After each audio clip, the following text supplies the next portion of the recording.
கெயில். அதெல்லாம் சும்மா what is your opinion about Gayle? Gayle எல்லாம் 2 வருஷமா தடுத்தீங்களா? ஏய், ஆ 2 வருஷம் இல்ல, இன்னும் 20 வருஷம் ஆனாலும் ஆ. பவர்ஃபுல். கெயில்லாம் தடுக்கவே முடியாது. டேய், என்ன அது தவறு இல்லையா? தடுக்கணும் இல்லையா எப்படியாவது? என்ன ஸ்கோரிங் ரேட் பாத்தியா? ஏய் ஆமாண்டா, அவங்க வந்து கொஞ்சம் பணக்காரங்க, ஸ்கோரிங் ரேட் எல்லாம் ஜாஸ்தி இருக்கும் தான். ஏய், ஆனா வந்து இந்த மாதிரி விஷயத்துல பணம் நிறைய புழங்கும். ஆ. அத பத்தி நம்ம ஏற்கனவே பேசியிருக்கிறோம். அது ஒரு சூதாட்டம் மாதிரின்னு சொல்லிக்கிறாங்க. அத பத்தி நீ கவலைப்படாத. டாக் அபௌட் கெயில், ஏய் the நான் power, the scoring. ஆனா வந்து இப்போ அம்மா வந்து நிறுத்துறேன்ட்டாங்களே கெயிலோட இது ஆட்டத்தை சீ, அம்மா இல்ல, யார் வந்தாலும் கெயில் எல்லாம் நிறுத்தவே முடியாது. எப்படி சொல்ற? கிறிஸ் கெயில் என்ன ஸ்போர்ட்ஸ் பைத்தியக்கார மாதிரி பேசாத நீ. கிறிஸ் கெயிலுக்கும் அம்மாக்கு என்னடா சம்பந்தம்? அறிவு கட்டவனே நீ. நம்ம இது வெஸ்ட் இண்டீஸ் ஓபனர் கிறிஸ் ஆமா. கெயில் டேய் கெயில் குழாய் பதிப்பு திட்டத்தை பத்தி பேசிட்டு இருக்கோம்டா. இங்க இங்க கிரிக்கெட்டை நான் பேசலாம்னு சொன்னாலும் அதுவும் ஒத்துக்க மாட்டேன். கிரிக்கெட்டை பத்தி பேச வந்திருக்கோம். இங்க அரசியல் தானே பேச. சீசன் ஐபிஎல் சீசன்ல அது கன்ஃபியூஸ் ஆயிடுச்சு. ஏய் கெயில் திட்டத்தை கண்டிப்பாக நான் தடுப்பேன் அப்படின்றாங்க. எனக்கு ஒரு சந்தேகம்டா, இந்த ஆளுங்கட்சி எல்லா விஷயத்தையும் 2 வருஷமா ஒன்றும் பண்ணாமல் இப்போ சொல்கிறாங்க. அதே மாதிரி மது விலக்கும் அப்படி ஒரு பெல்ட்டி அடிச்சாங்க. இப்படி கொஞ்சம் கொஞ்சமாக ஏன் இறங்கி வராங்க? ஏதோ இவங்களுக்கு ஒரு தேர்தல் நடுக்கம் வந்துருச்சோ அப்படின்னு ஊருக்குள்ள பேசுவானா? இது ஜென்ரலா எல்லாருமே பேசுவாங்க. எந்த ஒரு இஷ்யூ எடுத்துக்கினாலுமே இப்போ நீங்கள் பாருங்களேன், இந்த மதுவிலக்கு ஆகட்டும், இப்போ இந்த கெயில் மேட்டர் ஆகட்டும், அந்த நேரத்தில் சொல்கிறதுக்கு காரணம் இதனால் எங்கேயாவது நமக்கு வர வேண்டிய ஓட்டுகள் சிதறி விடுமோன்ற பயம்தான்.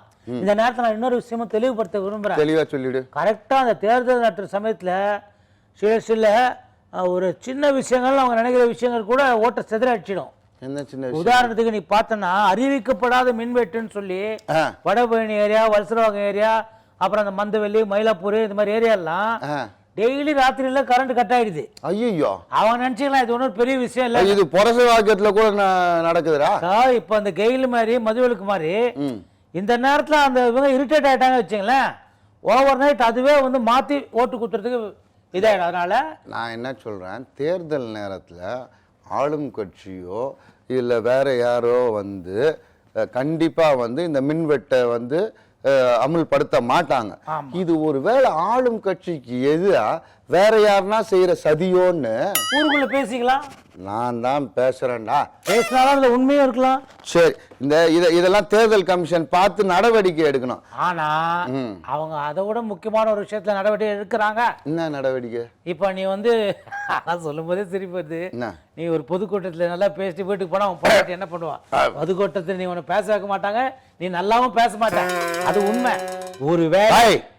விஷயத்தை மட்டும் சொல்லு. ஒரு வேலை உன் அரசியல் கட்சியை மதிச்சு எவனோ ஒரு சந்து முனையில உன்னை பேச கூப்பிட்டான், நீ நல்லா பேசின, அற்புதமா பேசணும், பேசிட்டு கைத்தட்டல் வாங்கிட்ட, வீட்டுக்கு போன, உன் பொண்டாட்டி உனக்கு என்ன பண்ணும்? ஆரத்தி எடுப்பாங்க. ஆரத்தி எடுத்து நெத்தியில பொட்டு வச்சு நீ என்ன பண்ணுவ? நான் டக்குன்னு பாக்கெட்ல கை விட்டு, இந்த பக்கத்துல அவன் பாக்கெட்ல கை விட்டு காசு கொடுத்து உள்ள போடுவேன் 3 வருஷம். ஏய் என்னடா இது அங்கேயா?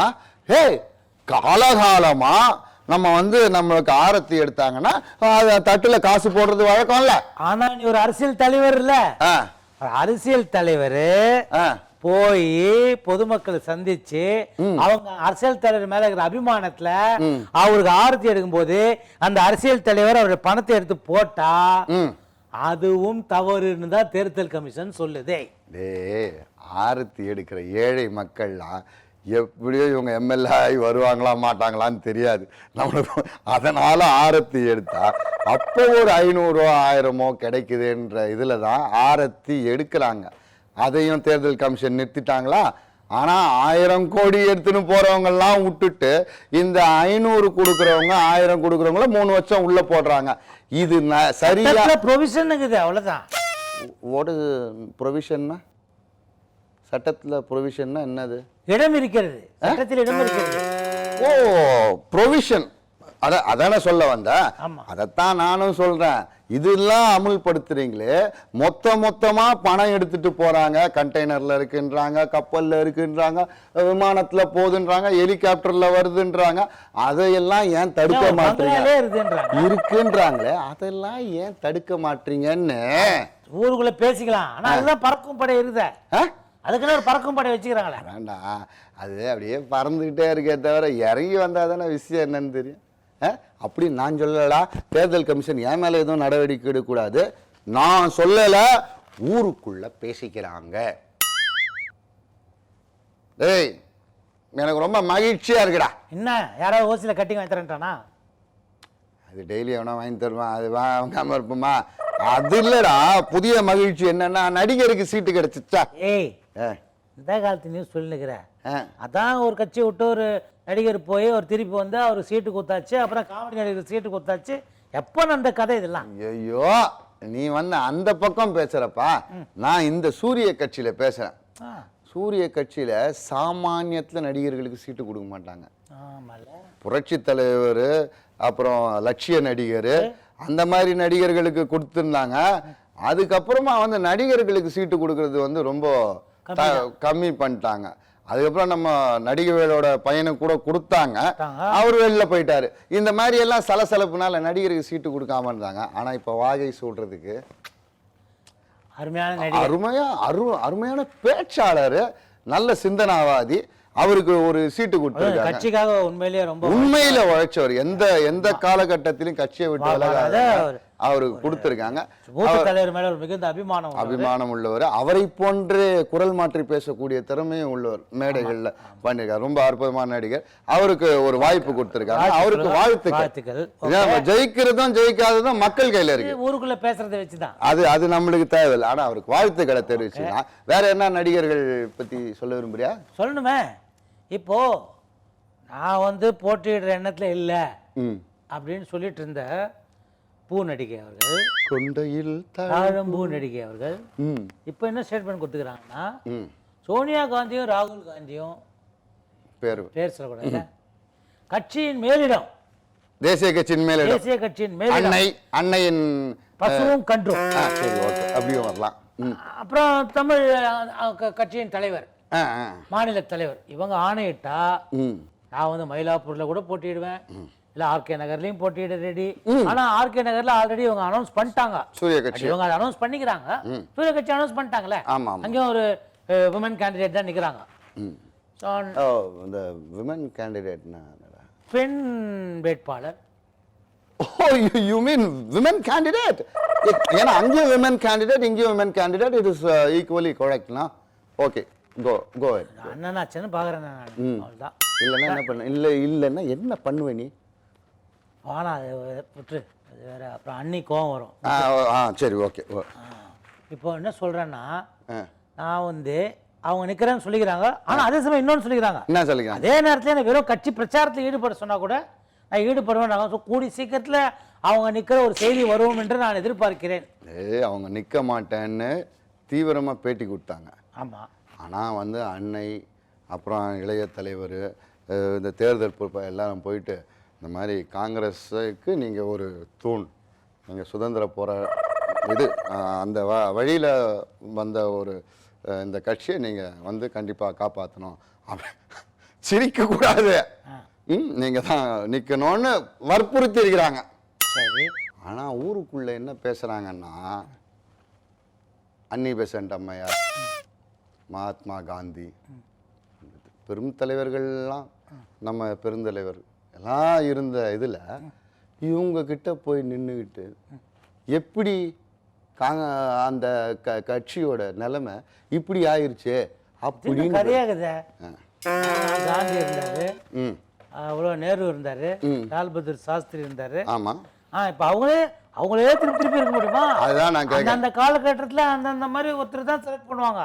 அதாவது எல்லாருமே மனிதர்கள் தான், அவங்க தியாகங்களுக்கு அப்புறம் தான் அவங்க மகாத்மா ஆகுறது. அதனால முதல்ல நீ வாய்ப்பு கூட அப்புறம் என்ன செஞ்சேன்னு கேளு. அதாவது ஒரு தொழில், ஒரு இன்ஜினியர் வந்து கட்சியில இருக்கலாம், ஒரு வக்கீல் கட்சியில இருக்கலாம், ஒரு டாக்டர் கட்சியில இருக்கலாம். ஆனால் நடிகர் நடிகைகள் வந்தா மட்டும் ஏன் ஏளனமா பேசுறீங்க? கட்சியில இருக்கலாம், வின் பண்ணி அவங்க ஒரு பொசிஷனுக்கு வரலாம். வந்த பிறகுதான் நீ என்ன செஞ்ச ஏது செஞ்சன்னு ஊருக்குள்ள பேசிக்கவே முடியும். அதுக்கு முன்னால அவர்களோட தொழிலை சொல்லி அவர்களை இழிவுபடுத்த தவறுன்னு நீ சொல்றியா? நானே தான் சொல்றேன். அதே மாதிரி இப்ப நடிகர்ன்றதால இன்னொரு மேட்டர் ஞாபகத்துக்கு. என்ன மேட்டர்? இன்னொரு நடிகர் 25 தொகுதியில் நினைக்கிறார் அவரு. சொல்றாரா, நான் கூடி சீக்கிரம் மாநாடு நடத்த போறேன், என்னுடைய சக்தியும் பலத்தையும் நீங்க பார்க்க போறீங்கன்றாரு. ஒரு விஷயம், அவரு முதலமைச்சர் வேட்பாளரா இல்ல? Very happy. அதோட அதே சமயம் அவர்கிட்ட ஒரு கேள்வி கேட்டுக்கிறாங்க. இந்த கொண்டையில் தாழ்ம்பு நடிகையும் இந்த இன்னொரு நடிகையும் அவங்க வந்து உங்களுக்கு ரொம்ப நெருங்கிய நண்பர்களாச்சே, அரசியல்ல வந்து இறங்குறத பத்தி அவங்க வந்து போட்டியில நிக்கிறத பத்தி நீங்க என்ன நினைக்கிறீங்கன்னா, அவங்க 2 பேரும் சிறந்த நண்பர்கள். அவங்க எலெக்ஷன் நின்னாங்கன்னா அவங்களுக்காக நான் பிரச்சாரத்துக்கு போவேன்றாரு. நான் எழுச்சி போயிடுவேன். இது எனக்கு டவுட் என்னன்னா, தனியா ஒரு கட்சி வச்சுக்கிறேன், அந்த கட்சியை நடத்தி 25 பேர் வேட்பாளர் நிறுத்துறவரு எப்படி வேற கட்சி தலைமையில எலெக்ஷன் நிக்கிறவனுக்கு பிரச்சாரத்துக்கு போவாரு? புரியல. இது பரவாயில்ல. அவர் இன்னொன்னு சொல்லியிருக்காரு, மதுவிலக்கை பத்தி அவர்கிட்ட கருத்து கேட்கும் போது அவர்கிட்ட கேட்டிருக்காங்க, நீங்க இந்த புகையில மதுவை பத்தி என்ன நினைக்கிறீங்கன்னு. மது, புகையிலை, வெற்றலை, அது மாதிரி பான் பராக்கு இதெல்லாம் தடை செய்யணும், யூஸ் பண்ண கூட சொல்லிட்டேன். கரெக்ட். அதாவது எப்பயுமே வந்து ஒருத்தர் அடிப்பட்டவனுக்கு தான் தெரியும் வலி, அதனால தடை பண்ணன்னு சொல்றாரு. அது நல்ல விஷயம், யாரு சொன்னாலும் அதை நாம கேட்டுக்கணுமே தவிர அனாவசியமா அவங்களெல்லாம் நக்கல் பண்ணி. யார் நக்கல் பண்றது? அதனால அந்த மாதிரி பேசுவே நீ. நான் பேசுறேன், பேப்பர்ல போட்டுக்கிறாங்க, ஊருக்குள்ளேயும் பேசிக்கிறாங்க. ஊருக்குள்ள பேசிக்கிறாங்களா? மறுபடியும் சொல்ல. ஊருக்குள்ளேயே பேசிக்கிறாங்க. ஆகவே மகாஜனங்களே, சத்தியமா சொல்ற, அவன் தான் சொன்னான், அதுக்கப்புறம் ஊருக்குள்ள பேசிக்கிறாங்கன்னு சொல்லிட்டான். ஏதாவது உங்களுக்கு கோபம் இருந்தால், அதை காட்ட வேண்டும் என்ற ஆசை இருந்தால் என்கிட்ட வாங்க, நான் அவன் அட்ரஸ் தரேன், அங்க போங்க. அவ்வளவு கஷ்டப்படவே தேவையில்ல, பேசுறது அத்தனையும் எழுதி கொடுத்தா நான் பேசுறேன்.